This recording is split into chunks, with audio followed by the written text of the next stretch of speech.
Hello dear students, ये rotation में एक स्पूल का प्रॉब्लम हम ले रहे हैं। स्पूल बेसिकली होता है two disc connected by a cylinder.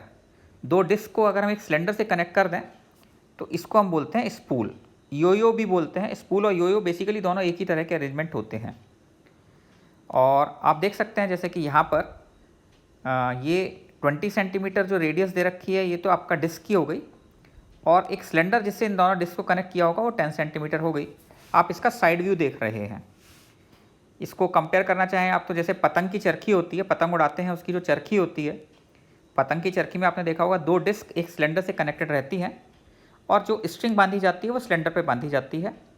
और उस चरखी को अगर आप ग्राउंड पर रख दें तो डिस्क कॉन्टैक्ट में रहेगी ग्राउंड के। उस तरह की सिचुएशन बेसिकली ये होती है। तो इससे आप विजुलाइज कर पाएंगे कि बेसिकली कॉन्सेप्ट, एक सिचुएशन किस तरह की है। अब यहाँ पर ये दिया हुआ है कि spool of inner radius 10 centimetre and outer radius 20 centimetre is placed on the ground. String is wrapped on cylinder and is pulled with a constant velocity 10 centimetre per second. As you can see, इस string को 10 centimetre per second से पुल किया जा रहा है constant velocity से। और spool में प्योर रोलिंग दी गई है। If spool is rolling purely then find string is winding और अनवाइंडिंग। ऐसे केस में आपको बताना है कि इस चरखी पर और इस स्पूल पर स्ट्रिंग वाइंड हो रही होगी और अनवाइंड हो रही होगी, खुल रही होगी या और बंध रही होगी, ये हमें देखना है। And we also want to calculate the rate at which this string is winding और अनवाइंडिंग। ओके, तो बहुत सिंपल से कॉन्सेप्ट होते हैं ऐसे केस में। एक सिचुएशन समझने की कोशिश कीजिए यहाँ पर कि अगर मैं बोलता हूँ कि ये सपोज इस वाले पॉइंट को कंसिडर किया जाए लोएस्ट पॉइंट, तो बिकॉज प्योर रोलिंग हो रही है this point will be at rest. तो ऐसे केस में ये जो पॉइंट ऑफ कॉन्टैक्ट होता है, इस पॉइंट ऑफ कॉन्टैक्ट को हम इंस्टेंटेनियस सेंटर ऑफ रोटेशन बोल सकते हैं। और ये मान सकते हैं कि इस पॉइंट पर इंस्टेंटेनियसली फिक्स्ड है ये सिचुएशन। अगर ये इंस्टेंटेनियसली यहाँ पर फिक्स्ड है और अगर हम ये कहें कि ओमेगा से रोटेट हो रही है स्पूल, तो इसके अबाउट भी हम इसको ओमेगा से रोटेट होते हुए मानकर और किसी भी पॉइंट की वेलोसिटी कैलकुलेट कर सकते हैं। ये आप लोगों को पता है कि जिस ओमेगा से रोटेट कर रहा होता है ऑब्जेक्ट, उसी ओमेगा से ICOR के अबाउट अगर हम मान लें कि ऑब्जेक्ट रोटेट कर रहा है, प्योर रोटेशन हो रहा है, फिक्स एक्सिस रोटेशन हो रहा है ICOR के अबाउट, तो इंस्टेंटेनियस वेलोसिटीज़ कैलकुलेट करने पर वही आएंगी जो ग्राउंड के फ्रेम में V और R ओमेगा का वेक्टर सम करने से आती है।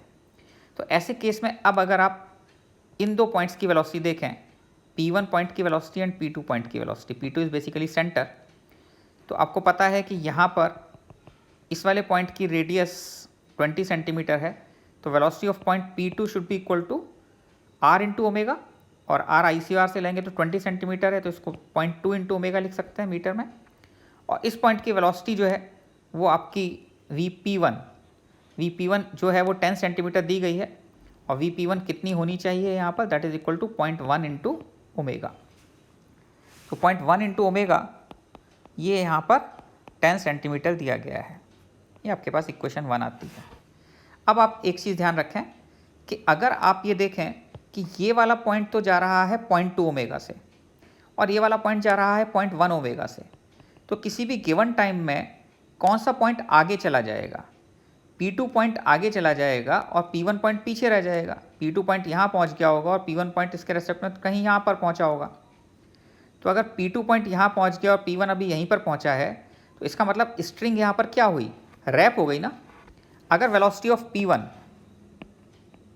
Is greater than velocity of P2 तो ये क्या हो रही है, ये अनवाइंड हो रही है, खुल रही होगी स्ट्रिंग ऐसे केस में। लेकिन अगर VP1 लेस देन VP2 है तो सेंटर आगे निकल जाएगा और ये पॉइंट पीछे रह जाएगा। इस केस में ये वाइंड हो रही होगी। तो ये सिंपल सा कॉन्सेप्ट होता है वाइंड और अनवाइंड होने का, जो आपको पता होना चाहिए। और ऐसे केस में अगर हमसे पूछा जाए कि रेट क्या होगा, rate at which string is winding और अनवाइंडिंग, तो यहाँ पर स्ट्रिंग क्या हो रही है, इस केस में वाइंड हो रही है, तो वाइंड होने का रेट क्या हो जाएगा, बेसिकली VP2 माइनस VP1 कर दें। जितना P2 आगे बढ़ गया और जितना P1 आगे बढ़ा, उन दोनों का डिफरेंस, उतनी स्ट्रिंग रैप हो जाएगी। तो ये आपके पास कितना आ जाता है, this is basically 0.2 omega minus 0.1 omega, that is equal to 0.1 omega. और 0.1 ओमेगा की वैल्यू इक्वेशन 1 से कितनी आती है, 10 सेंटीमीटर। तो ये आपके पास 10 सेंटीमीटर पर सेकंड ये आपके पास क्या हो जाएगा, rate at which string is winding.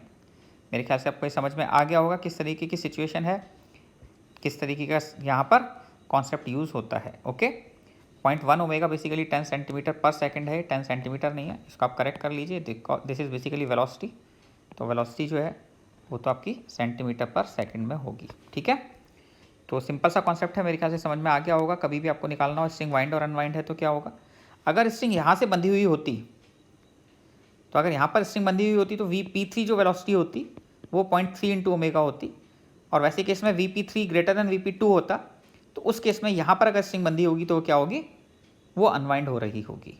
Okay, और अनवाइंड होने का रेट क्या होता, इस पॉइंट की वेलोसिटी माइनस P2 की वेलोसिटी कर देंगे तो वो अनवाइंड होने का रेट आ जाता।